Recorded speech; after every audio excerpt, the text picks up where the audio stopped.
히브리서 12장 1절부터 11절, 신약성경 367페이지 1절부터 11절까지의 말씀, 저 한 절씩 교독하시겠습니다. 제가 먼저 읽겠습니다. 이러므로 우리에게 구름같이 둘러싼 허다한 증인들이 있으니 모든 무거운 것과 얽매이기 쉬운 죄를 벗어버리고 인내로써 우리 앞에 당한 경주를 하며 믿음의 주요 또 온전하게 하시는 이인 예수를 바라보자. 그는 그 앞에 있는 기쁨을 위하여 십자가를 참으사 부끄러움을 개의치 아니하시더니 하나님 보좌 우편에 앉으셨느니라. 너희가 피곤하여 낙심하지 않기 위하여 죄인들이 이같이 자기에게 거역한 일을 참으신 이를 생각하라. 너희가 죄와 싸우되 아직 피 흘리기까지는 대항하지 아니하고 또 아들들에게 권하는 것 같이 너희에게 권면하신 말씀도 잊었도다. 일러스되 내 아들아, 주의 징계하심을 경히 여기지 말며 그에게 꾸지람을 받을 때에 낙심하지 말라. 주께서 그 사랑하시는 자를 징계하시고 그가 받아들이시는 아들마다 채찍질 하심이라 하였으니 너희가 참음은 징계를 받기 위함이라. 하나님이 아들과 같이 너희를 대우하시나니 어찌 아버지가 징계하지 않는 아들이 있으리요. 징계는 다 받는 것이거늘 너희에게 없으면 사생자요 친아들이 아니니라. 또 우리 육신의 아버지가 우리를 징계하여도 공경하였거든 하물며 모든 영의 아버지께 더욱 복종하며 살려하지 않겠느냐. 그들은 잠시 자기의 뜻대로 우리를 징계하였거니와 오직 하나님은 우리의 유익을 위하여 그의 거룩하심에 참여하게 하시느니라. 같이 읽습니다. 무릇 징계가 당시에는 즐거워 보이지 않고 슬퍼 보이나 후에 그로 말미암아 연단받은 자들은 의와 평강의 열매를 맺느니라. 아멘. 기도하겠습니다. 하나님, 이 시간 저희가 예배를 드리며 하나님 말씀을 듣는 시간입니다.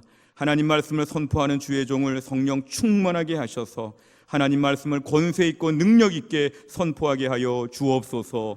하나님, 말씀을 듣는 주의 백성들의 마음을 활짝 여시고 이 말씀 가운데 주님의 음성을 듣고 지금 우리에게 이 말씀을 왜 주시는지 이 말씀 붙잡고 승리할 수 있도록 축복하여 주옵소서. 예수님의 이름으로 기도하옵나이다. 아멘. 우리는 기독교를 믿는다고 우리 종교를 기독교라고 이렇게 얘기합니다. 그런데 기독교라는 세 글자 중에 앞에 두 글자 기독이라는 말은 본래 헬라어인 그리스도를 중국 사람들이 음역해서 그리스도를 기독 이렇게 두 글자로 옮겼습니다. 그래서 우리는 기독교를 믿는다는 말은 예수님을 믿는다 이런 뜻입니다. 유신론과 무신론이 있다고 하면 우리는 막연하게 신이 있다, 막연하게 하나님이 계시다 이것이 아니라 예수님을 통해서 하나님께 나아간다. 요한복음 14장 6절에 보면은 예수께서 이르시되 내가 곧 길이요 진리요 생명이니 나로 말미암지 않고는 아버지께로 올 자가 없느니라. 이 요한복음 14장 6절의 말씀대로 우리는 예수님을 통해서만이 하나님께 나아갈 수가 있습니다. 우리를 크리스천이라고 말할 때도 크리스천이라는 그 단어의 앞에 보면은 크라이스트라는 그런 단어가 있습니다. 그러니까 우리의 정체성은 이것이지요. 크리스천은 예수님을 믿는 사람, 예수 그리스도를 주로 고백하는 사람, 예수님을 따르는 사람, 예수님께 순종하는 사람, 이런 것을 크리스천이라고, 그리스도인이라고 이렇게 우리가 어원적으로 정의할 수 있습니다. 성경에 보면은 사도행전 11장 26절 같이 읽겠습니다. 시작. 만남에 안디옥에 데리고 와서 둘이 교회에 1년간 모여 있어 큰 무리를 가르쳤고 제자들이 안디옥에서 비로소 그리스도인이라 일컬음을 받게 되었더라. 아멘. 성경에서 처음 말하는 것은 좀 더 보여주세요. 사도행전 11장 26절의 말씀처럼 우리가 그리스도인이라고 하는 말씀은 저때 나왔습니다. 그리스도를 따르는 사람들을 그리스도인이라고 사람들이 호칭하기 시작했습니다.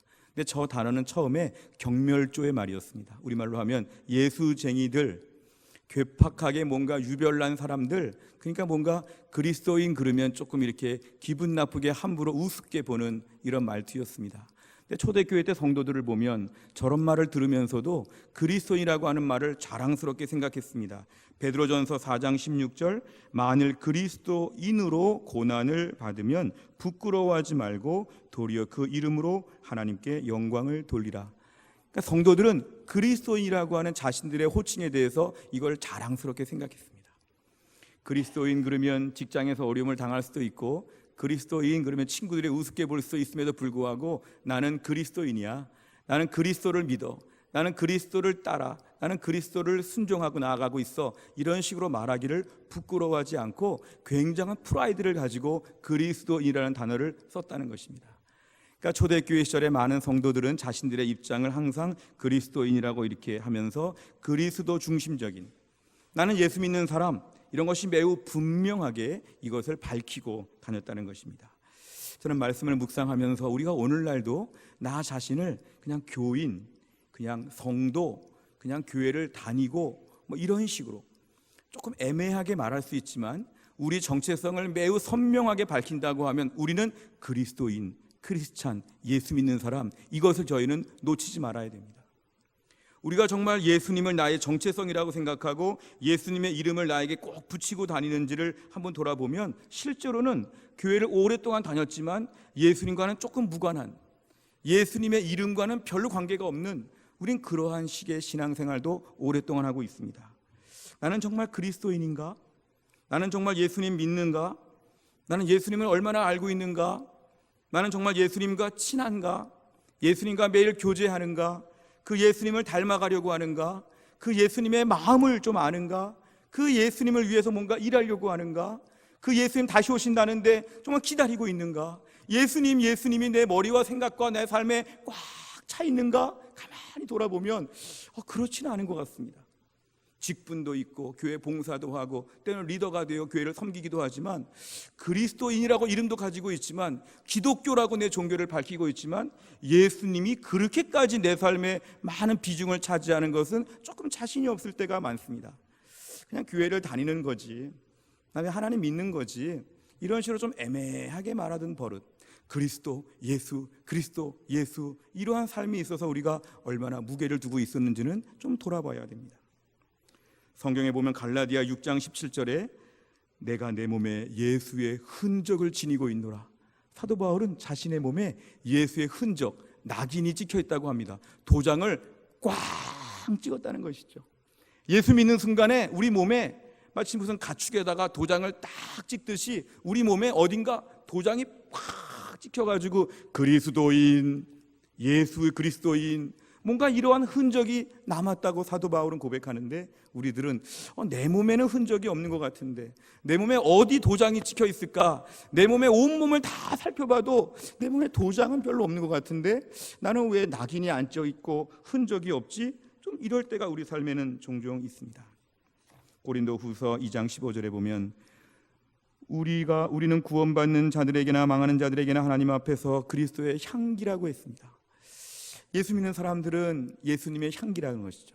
회사에서 우리 회사 영업사원들에게 똑같은 향수를 나눠주고 어디 가든지 우리 직원들 이 향수를 꼭 뿌리고 다니라고, 이 냄새를 좀 알려주라고 이렇게 다 말을 했는데, 어느 직원이 나 이 향수 쓰기 싫어요 해서 그 향수 안 바르고 나간 것처럼 뭔가 나에게는 예수님의 향기가 있다고 하는데 아무리 맡아봐도 예수님의 향기가 나지 않아요.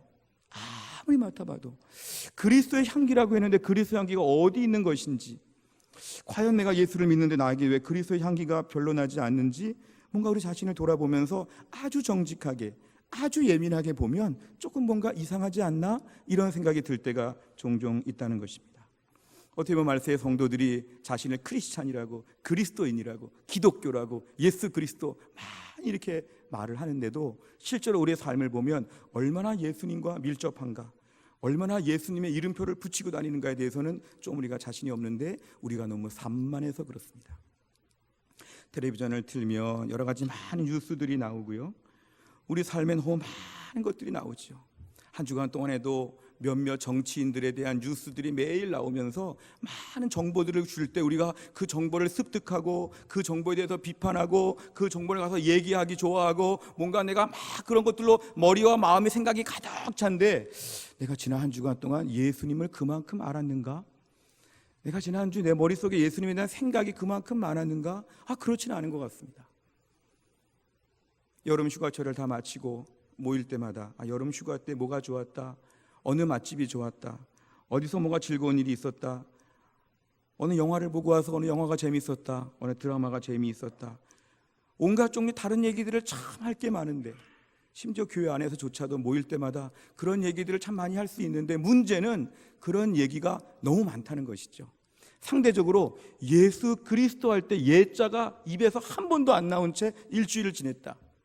내 머릿속에 1%도 예수님에 대한 생각은 한 주간 동안에 없었다. 나 한 주간 동안 예수님과 아무 관계없이 산 것처럼 식사 기도 때 예수님의 이름으로 기도합니다 말할 수는 있지만 예수님에 대한 비중이 내 삶에 너무 많이 빠진 것이 아닌가.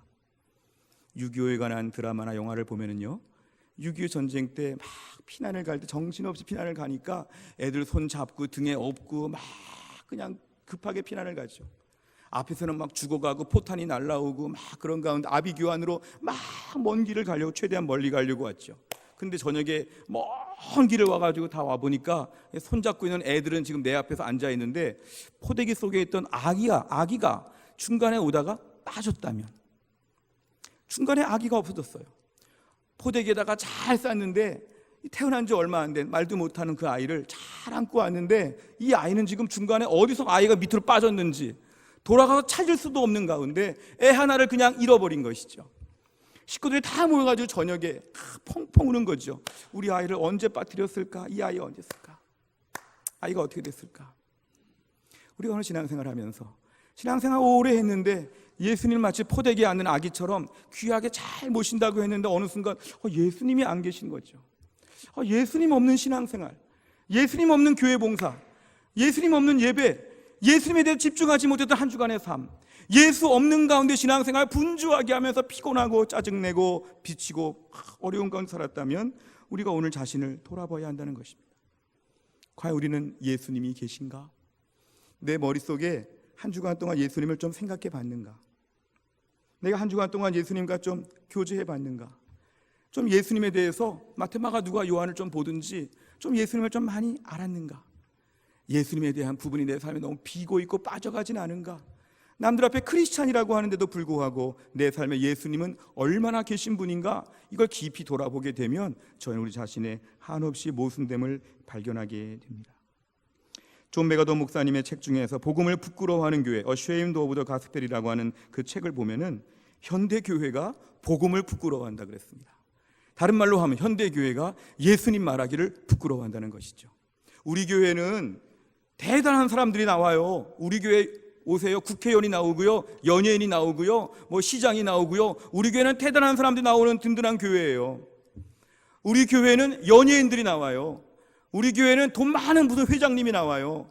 우리 교회는 무슨 시설들이 너무 좋아요. 우리 교회는 너무너무 좋은 것들이 많아요. 얘기를 많이 하는데 그 말을 듣는 사람이 예수님은 계세요? 계시긴 좀 계시지요. 상대적으로 예수님에 대한 것은 계시긴 계시는데 예수님에 대한 말은 조금 하려고 하고 그 외에 다른 것들로 교회를 자랑하는 것이죠.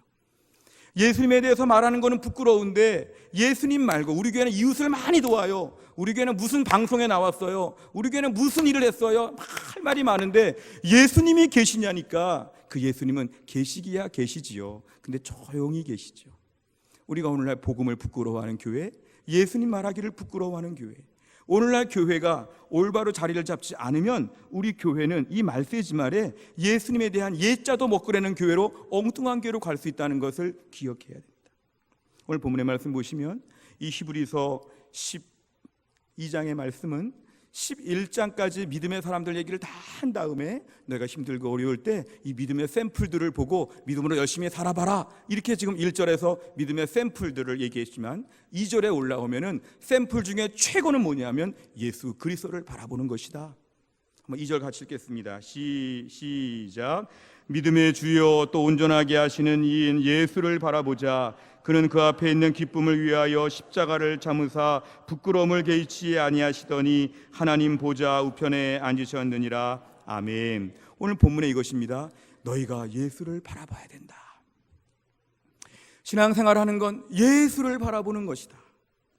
너희가 예수님과 얼마나 붙어 있느냐, 예수님께 얼마나 발 담그고 있느냐, 예수님과 뭔가 계속 지속적으로 뭔가 이렇게 연결된 고리가 있느냐. 예수를 바라보라, 예수를 바라보라. 이 예수를 바라보라는 건요, 저 경치나 자연을 바라보듯이 막연하게 이렇게 하늘을 바라보는 그런 게 아닙니다. 이거는 뭐냐면 시계를 지금 몇 시인가 보는 것처럼 주목해서 바라보는 것이죠. 예수님을 주목해서 바라보는 것입니다. 오늘 본문에 너희가 신앙생활하기 힘들지, 어려운 일들이 많지, 예수를 바라보라. 믿음의 사람들도 내가 많이 바라봐야겠지만 오늘 2절에서는 예수를 바라보는 것이 최고의 방법이다. 믿음 생활 잘하기 위해서 예수를 바라보라, 예수를 바라보라. 이것이 오늘 본문의 2절의 말씀입니다. 어떻게 우리 신앙생활할 때 눈앞에 보이는 것이 참 많습니다. 예수님도 보이고 사람도 보이고요, 교회도 있지만 다른 세상에 많은 기관들도 있고 불신자들도 많이 섞여 있고 많은 뉴스들이 얼마나 우리에게 많이 들어오는지 모릅니다. 그럴 때 오늘 본문의 말씀은 모든 것을 다 스쳐 지나가듯이 보고 예수를 선명하게 바라보라는 것입니다. 이거는 의도적으로 보라는 것이죠. 예수님, 예수님, 예수님께 집중해서 보라는 것입니다. 눈앞에 보이는 게 많이 있다고 할지라도 시야를 집중해서 예수님께 주목해서 바라보는 것이 오늘 2절의 말씀이 되겠습니다. 오늘 본문을 제가 보면서 알 수 있는 것은 예수를 바라보는 것이 기독교입니다. 어떤 분들은 처음 예수를 믿을 때 그때 예수님 예수님 하다가 신앙생활 조금 지나면 예수님을 졸업한 분들이 있습니다. 예수님은 신앙생활 초창기 때 많이 얘기하는 것이죠. 예수님을 더 이상 말하지 마십시오. 예수님 예수님 좀 귀찮습니다.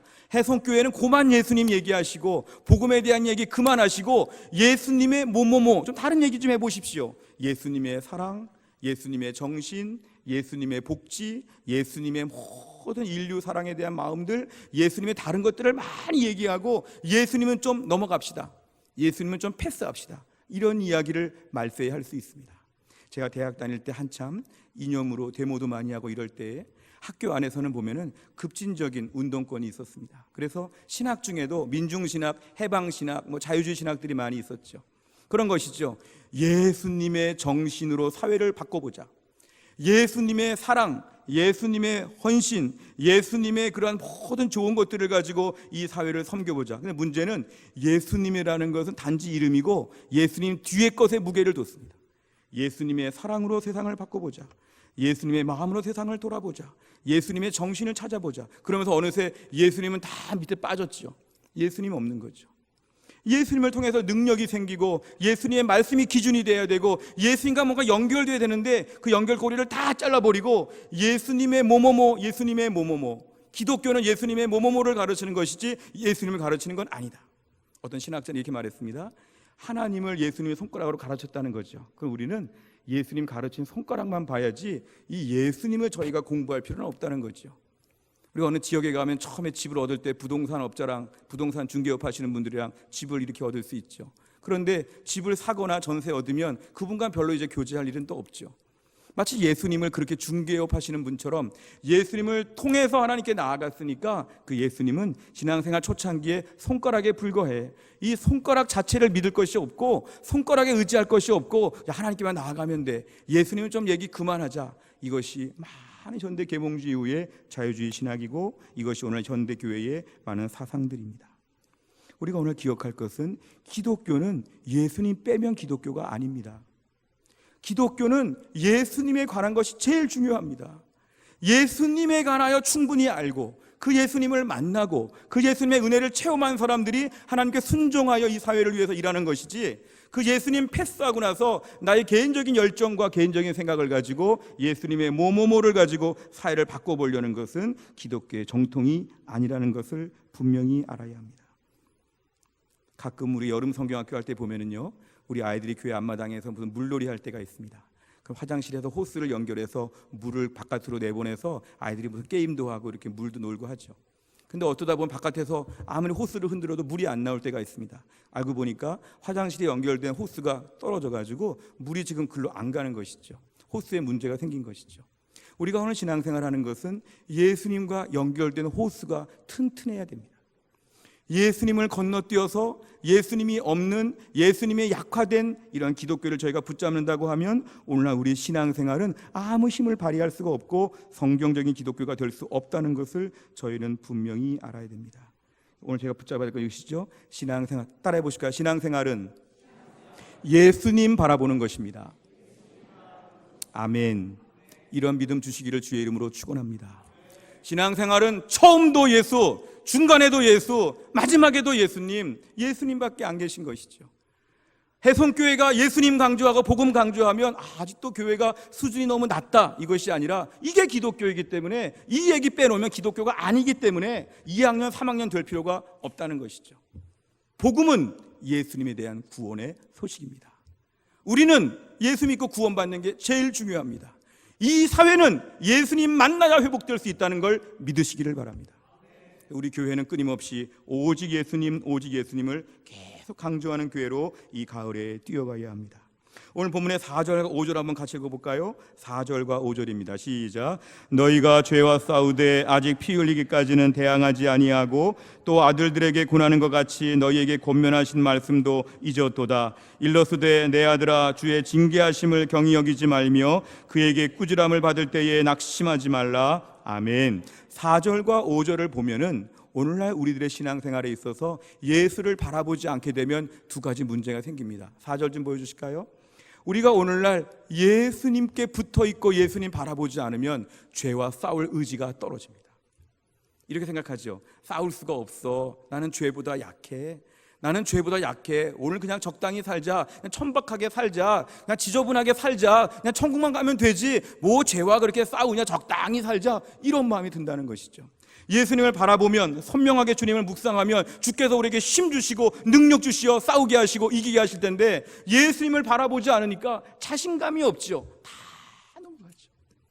베드로가 무리를 걸을 때 예수님께서 나를 봐라 했는데 베드로가 예수님보다가 어디 봤죠? 물을 봤죠. 시퍼런 바닷물을 보니까 베드로가 두려워했는데 그때 물에 빠졌다는 것입니다.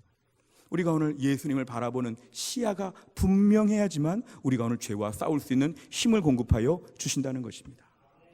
왜 죄와 자꾸 싸워서 싸우지도 못해보고 왜 애초에 자꾸만 집니까? 오늘 본문에 의하면 예수님을 바라보지 않으면 자꾸 저희는 질 수밖에 없다. 또 한 가지 오늘 5절 말씀 보여주세요. 5절에 보면 끝에 이렇게 얘기합니다. 낙심하게 된다는 것이죠. 예수님 바라보지 않으면 조금만 어려움이 와도 낙심하게 됩니다. 아, 이 일은 큰일 날 일이야. 이 일은 이제 망했어. 이제 큰일 났어. 예수님이 나를 위해 십자가에서 죽으시고 지금도 하늘나라에서 우리를 위해 기도해 주시고 우리를 바라보시고 우리를 북돋아 주시고 힘을 공급해 주시는데 그 예수님과의 관계가 없고 그 예수님과 어색하고 그 예수님과 지금 아무 관계가 없는 것처럼 사니까 바로 결정적으로 뭐냐면 낙심해 버린다는 것이죠. 아, 이때 나는 죽는구나. 나는 이것으로 망하는구나. 이제 끝이구나. 이런 마음이 든다는 것이죠. 오늘 4절과 5절 잘 보셔야 됩니다. 예수님과 연결되어 있지 않으면 죄와 싸워보지도 못하고 무조건 100% 지고, 연결되어 있지 않으면 자꾸 낙심하죠.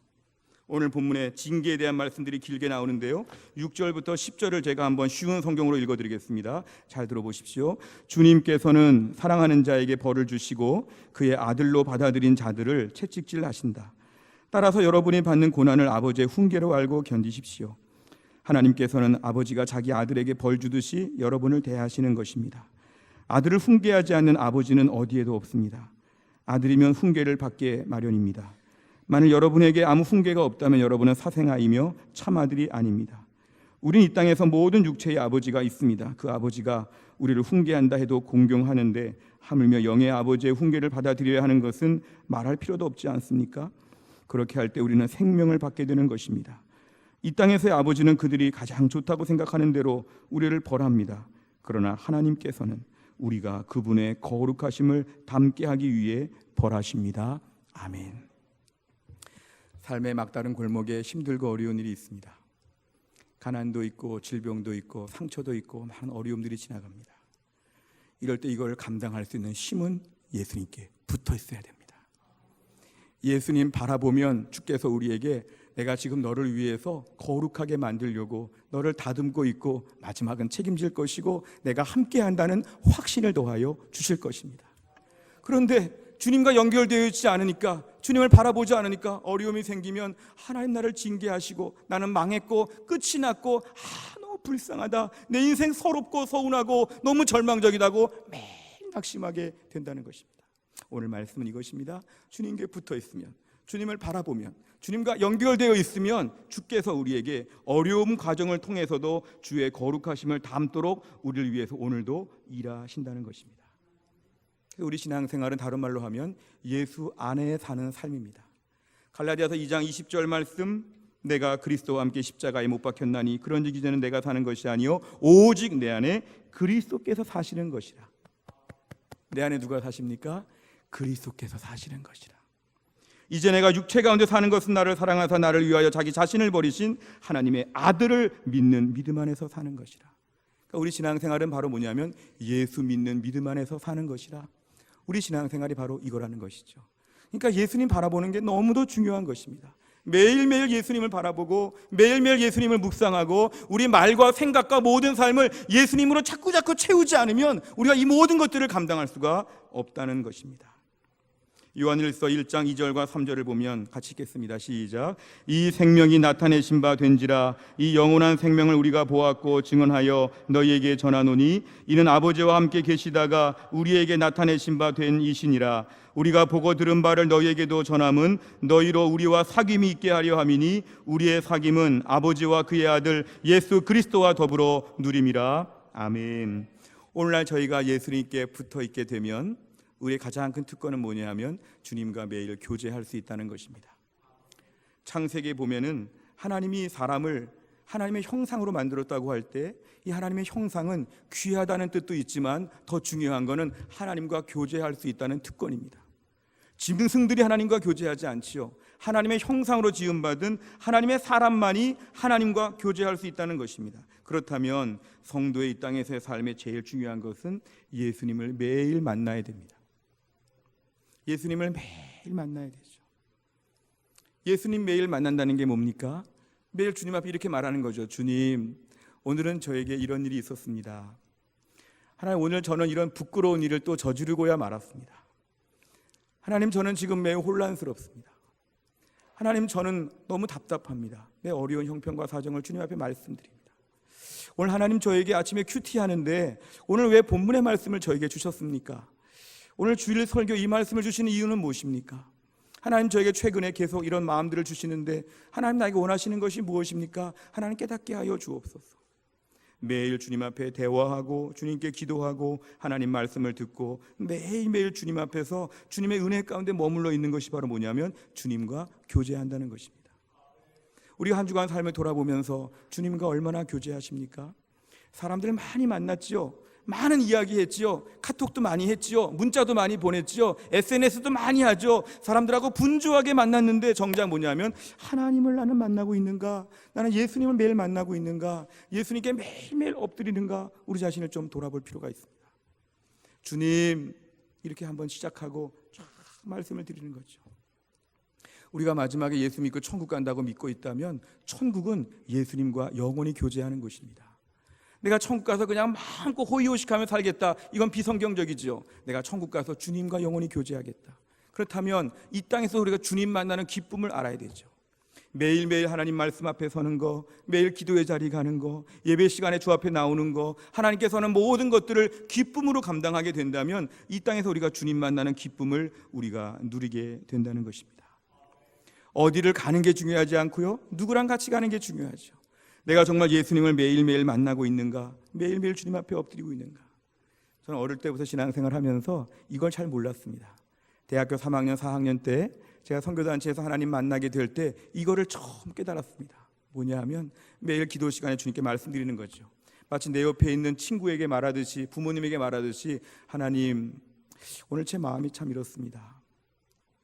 하나님, 요즘 성경을 통독하다가 참 무섭습니다. 하나님, 제가 지금 이 사람과 어렵습니다. 제가 이런 것이 막막합니다. 하나님께 계속 말씀을 드리는 거죠. 하나님 내 옆에 계신 걸 믿고 하나님께 꾸준히 말씀을 드리면 주께서 우리 마음에 감동을 주시죠. 이거는 이렇게 되는 거고 이거는 이렇게 되는 거고 하나님이 돌보실 거고, 매일 주님과 만나면 주님 감사합니다. 오늘 정리가 다 끝났습니다. 이제 마음에 기쁨이 있습니다. 하나님 감사합니다. 그 다음날 하나님, 오늘 주님께 또 말씀드릴 것이 있습니다. 이런 기도 생활을 매일 하고 매일 말씀을 통해 주의 인도하심을 받고 예배를 통해 주시는 설교 말씀을 듣고 꾸준히 공동체 앞에서 은혜를 사모하게 되면 이것이 바로 뭐냐면 우리 주님을 만난다는 것입니다. 그렇게 하면 우리 마음의 생각이 바뀌죠. 주께서 우리에게 능력을 주시죠. 우리에게 힘을 더하여 주시죠. 믿음으로 사는 것, 하나님은 보이지 않는데 하나님 어떻게 만나나? 하나님께서 우리에게 영적으로 계속 말씀하여 주시고 은혜를 베풀어 주신다는 것입니다. 이렇게 주님과 더 깊이 만나고 우리 주님을 더 알아가는 귀한 축복을 받으시기를 주의 이름으로 축원합니다. 이렇게 주님과 계속 만나다 보면 우리 안에 어떤 마음이 드냐 하면 나는 점점 낮아지고 주님은 점점 높아집니다. 창세기 11장 4절에 보면 또 말하되 자 성읍과 탑을 건설하여 그 탑 꼭대기를 하늘에 닿게 하여 우리 이름을 내보자. 이게 바벨탑의 정신이죠. 그런데 주님과 오래 교제하게 되면 어떤 마음이 드냐 하면 주님을 높여드려야지 우리가 높아지면 되겠는가, 주님이 대단하시지 내가 대단한가, 이런 식으로 자꾸 마음이 바뀐다는 것입니다. 어떤 분들은 교회를 향해 기도할 때도 교회는 힘이 있어야 돼, 교회는 숫자가 많아야 돼, 교회는 돈이 많아야 돼, 다른 교회보다 앞서야 돼, 최고의 교회가 돼야 돼, 이런 식으로 자꾸 교회를 말하면 결국은 마지막에 교회 우상론이 되죠. 이런 분들은 마지막에 교회를 신봉하는 것이죠. 조금만 흠이 생기면 못 견뎌하는 것이죠. 왜냐하면 우리가 너무 대단하고 높은 분이니까. 그런데 예수님 믿는 사람들은 교회 자체도 주님보다는 다음입니다. 주여, 이 모든 가을의 사역들을 감당하면서 우리 교회의 이름이 높아지고 우리가 영광을 받지 않게 하여 주시고 하나님 아버지께서 모든 영광을 받아 주시옵소서. 이런 마음으로 교회를 섬겨야 됩니다. 하나님 아버지, 우리 교회가 대단한 교회가 되는 것이 아니라 예수님이 대단해지게 하여 주시옵소서. 우리가 주를 위해 섬길 때마다 항상 우리 자신이 우리를 높이는 것이 아니라 오직 예수님을 높이게 하여 주시옵소서. 하나님, 우리 교회는 이 가을 학기에 예수님을 높여드리고자 많은 일들을 감당합니다. 하나님 아버지, 이 모든 일을 통하여 가을에 대각성 전도 집회도 있고 중직자 선거도 있고 가을에 많은 사역들이 진행될 때 이 모든 것을 통하여 우리가 우쭐해지지 않게 하여 주시고 하나님 앞에 겸손하게 은혜를 사모하게 하여 주시옵소서. 이렇게 우리 교회가 달려가면 주님께서 기뻐하신다는 것입니다. 존 파이퍼 목사님은 열방을 향해 가라 이런 책에서 전도하는 목적을 그 영혼이 불쌍해서만 전도하는 건 아니라고 보충 설명을 합니다. 우리가 오늘 처음 만나는 사람을 너무너무 불쌍해가지고 막 복음을 전해야지, 그런 마음에 한계가 있다는 것이죠. 존 파이퍼 목사님의 책은 이것입니다. 우리가 오늘 이 사람의 입술을 통해서도 우리 주님을 예배하게 하여 주시옵소서. 오늘 이 땅에서도 하나님께 영광스러운 예배를 올려드리게 하여 주옵소서. 이것이 바로 선교와 전도의 중요한 목적이라고 합니다. 하나님, 월평 일동에 12,000명의 사람들이 다 하나님을 영광스럽게 찬양하는 날이 속히 오게 하여 주시옵소서. 이 대전 땅에 150만 명이 다 주님께 영광 돌리며 이 땅이 하나님 앞에 거룩한 도시가 되며 하나님을 찬양하는 역사가 있게 하여 주시옵소서. 우리가 이런 식으로 기도해야 된다는 것입니다. 믿지 않는 남편, 우리 믿지 않는 자녀, 믿지 않는 부모에게 우리를 위해 이렇게 기도하는 것이, 하나님, 저 입술을 통해서 주님을 찬양하게 하여 주시옵소서. 하나님, 우리 믿지 않는 식구들, 내 주변의 이웃들, 친구들 다 그 입술을 통해서 하나님을 예배하게 하여 주시옵소서. 전도의 목적에 예배의 목적이 중요하다는 것입니다. 로마서 15장 8절과 9절, 내가 말하노니 그리스도께서 하나님의 진실하심을 위하여 할례의 추정자가 되셨으니 이는 조상들에게 주신 약속들을 견고하게 하시고 이방인들도 그 긍휼하심으로 말미암아 하나님께 영광을 돌리게 하려 하심이라. 이방인들이 그 입술을 통해서 하나님께 영광을 올려 드리도록 하는 것이 선교이고 전도라는 것입니다. 오늘도 우리의 모든 사역의 포커스는 오직 예수님 앞에 고정되어야 합니다. 이 가을 학기에 교회 많은 사역들을 준비하지만 오직 예수님 앞에 집중되어야 됩니다. 모일 때마다 예수님에 대한 간증을 많이 하시길 바랍니다. 제가 지난 주간에 묵상한 말씀 중에 은혜로운 말씀이 있습니다. 지난 여름에 하나님이 저에게 해주신 은혜가 이런 것이 있습니다. 제가 지금 하나님 앞에 기도하는 제목들이 이런 것이 있습니다. 예수님을 어떻게 하면 잘 섬길 수 있을지, 저는 예수님 만나는 기쁨 중에 이런 것이 있습니다. 예수님에 대한 이야기, 예수님에 대한 간증, 예수님에 대한 헌신과 고백과 이런 것들이 우리의 생각과 마음을 가득 채우는 역사가 이 가을에 있기를 간절히 소원합니다. 엉뚱한 것에 마음을 빼앗기고 뉴스를 다 외우고 다니고 신문을 외우고 다니고 막 혈기를 부리면서 온갖 세상적인 것으로 많이 마음을 채울 것이 아니라 주여, 제 마음을 예수님으로 채워 주시옵소서. 우리 영광도 내려놓게 하여 주시고 우리 자랑도 내려놓게 하여 주시고, 이번 한 학기 동안 나 인생의 최고의 목표는 뭐냐 하면 오직 예수님이 되게 하여 주시옵소서. 우리 해성교회는 어정쩡한 교회가 아닙니다. 가을 학기에 예수님, 예수님, 예수님, 예수님. 성도들이 모일 때마다 예수님, 예수님, 예수님. 찬양할 때 예수님 찬양하고 고백할 때 예수님 얘기하고, 우리의 모든 생각과 모든 것이 예수님께 고정되어서 주님이 우리를 보실 때 너는 정말 온전한 주의 백성이다, 주님께 칭찬받을 수 있는 우리 교회가 다 될 수 있기를 주의 이름으로 축원합니다. 기도하겠습니다. 아버지 하나님, 감사합니다. 저희가 가을 학기를 개강하면서 오직 예수님이라는 하나님 말씀을 함께 나누었습니다. 우리 삶에 예수님 믿는다고 말하고 기독교라고 하고 크리스찬이라고 하지만 정작 주님과는 많이 멀어지고 주님과는 일정한 거리가 있는 저희들을 용서하여 주시고 온갖 종류의 잡다한 것들로 복잡했던 우리 인생 예수님께 고정되고 예수님께 주목하고 예수님께 내 모든 삶을 걸 수 있는 믿음의 사람 되게 하여 주옵소서. 하나님, 무엇보다 많은 일정들이 지나가면서 우리 인생이 너무 분주하고 산만하지 않게 하여 주시고 우리 입술을 통해서 우리 생각을 통해서 예수님 예수님 예수님 내 삶에 예수님 매일 만나고 그 예수님 닮아가고 그 예수님 위에 살고 그 예수님 순종하고 그 예수님 기다리고 그 예수님의 일을 위해서 모든 걸 다 송두리째 바칠 수 있는 하나님의 사람 다 될 수 있도록 인도해 주옵소서. 예수님의 이름으로 기도하옵나이다. 아멘.